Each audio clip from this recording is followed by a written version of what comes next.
It's time to take a look at what's happening around Wyoming. I'm Wendy Corr, bringing you headlines from the Cowboy State Daily newsroom for Thursday, June 6th. The town of Thermopolis on Tuesday cleared a police sergeant of wrongdoing and returned him from administrative duty to full duty more than a year after the sergeant broke into a suspect's home and triggered a fatal shootout.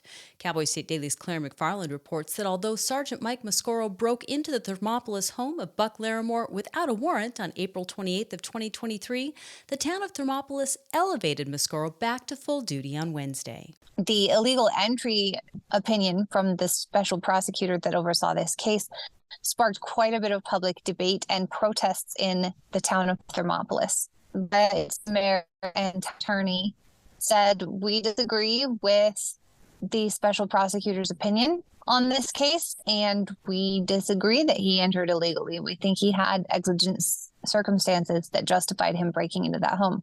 Wyoming's Peace Officers in Standard Training, or POST, had investigated Mascoro before the shooting and cleared him of wrongdoing in other controversial incidents. After investigating again following last April's shooting, POST did not revoke Sergeant Mascoro's certification. A rare white bison calf was born late Tuesday in Yellowstone National Park. Wildlife photographer Erin Brayton told Outdoors reporter Mark Hines that she was there at just the right time to practically witness the calf's birth in Yellowstone's famed and wildlife-rich Lamar Valley. I talked to the lady. She and her family, they come from Kalispell, Montana. They're one of those Yellowstone regulars. They come 2 or 3 times a year. On the road, she saw something that off color, and lo and behold, it was a white bison calf that had just been born. So she got some good photos that she sent to us. Brayton says she has Native American heritage, and the birth of a white bison calf has profound meaning. It's a symbol of hope. The High Country Suites in Pinedale, known to locals as the Halliburton Hotel, was sold to billionaire Joe Ricketts last month, just after his purchase of White Pines Ski Resort.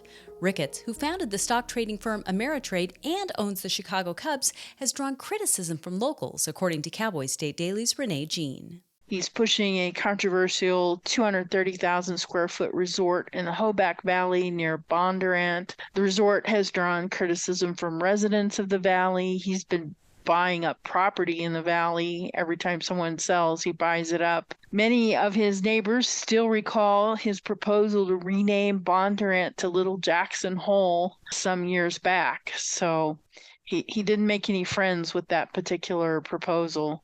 Plans for the hotel are unclear at this point. Timing of the sale suggests the hotel purchase could eventually be linked with Ricketts' plans for the 363-acre White Pines Ski and Summer Resort. I'll be back with more news right after this. In southwest Wyoming, wide open space is waiting. This is how we explore it. In Rock Springs and Green River, Wyoming. Plan your adventure at explorewy.com. The Campbell County School District is considering a new rule that targets students who switch schools for athletic participation with potentially the toughest policy in Wyoming. The proposal would require any student who switches schools to sit out a year of varsity sports competition before playing for their new school. As Cowboy State Daily's Leo Wolfson reports, in certain sports, a single player can make a monumental difference in determining a team's success. It's important to note that even a single player can sometimes directly influence, have a significant effect on the success of their sports team. So this can be kind of a big deal for a single team's season. Even when a few of these people leave a school district, it can be a big effect on how the school does as a whole during a school year or even a school season. The transfer portal has been a huge game changer for college sports as the NCAA has eased restrictions on student athletes transferring schools. Recruiting and transferring to stack sports teams has also been an emotional debate at the high school level.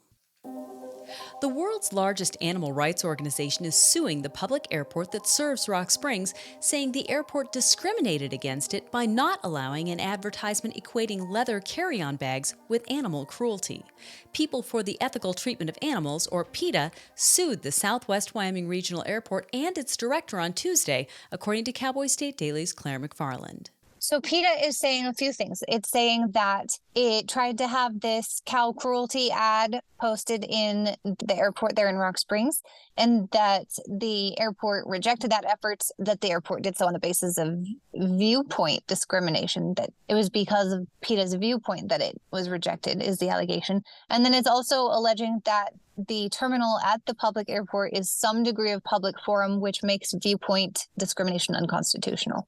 PETA is asking the federal court to make the airport run PETA's ad on the same terms offered to other advertisers at the airport. And among grizzlies, twin cubs are somewhat common, triplets are rare, and quadruplets rarer still.